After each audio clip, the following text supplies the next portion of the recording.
एक बार महात्मा बुद्ध एक वन से गुजर रहे थे। रास्ते में एक व्यक्ति जमीन खोद रहा था।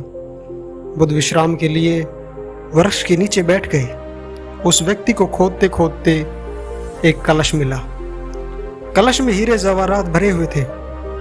उसने सोचा, आज मेरा भाग्य जाग उठा है। उसने कलश बुद्ध के चरणों में रखा तथा कहा, आपके आशीर्वाद से ही मुझे यह अकूत दौलत प्राप्त हुई। मैं इसमें से कुछ रत्न आपको भेंट करना चाहता हूं भगवान। बुद्ध ने कहा, तुम्हारे लिए यह दौलत है किंतु मेरी दृष्टि से यह विष के समान है। बिना परिश्रम के मिला धन विषी होता है। वह व्यक्ति नाराज होकर कलश लेकर वहां से चला गया।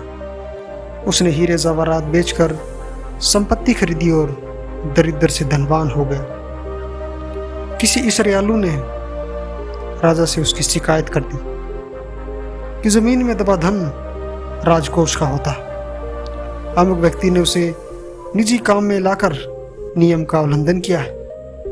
राजा ने उस व्यक्ति को पकड़वाया और अपने दरबार में पेश किया और उसको कलश जमा करने को कहा। तो उसने सच्ची बात बता दी कि मैंने हीरे जवाहरात बेचकर संपत्ति खरीद ली है।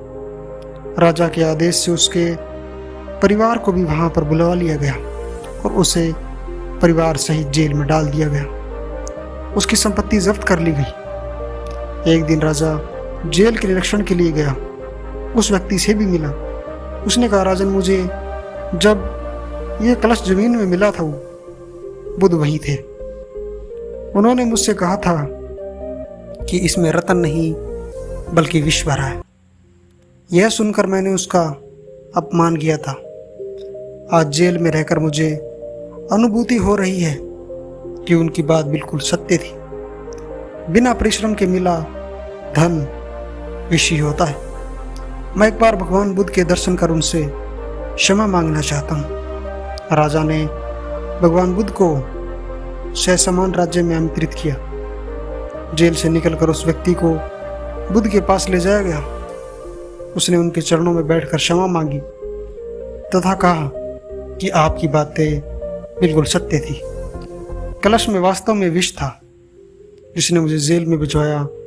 बुद्ध के आदेश से राजा ने उसे जेल से रिहा कर दिया। उसने उसी दिन से परिश्रम से प्राप्त धन से ही जीवन यापन शुरू कर दिया।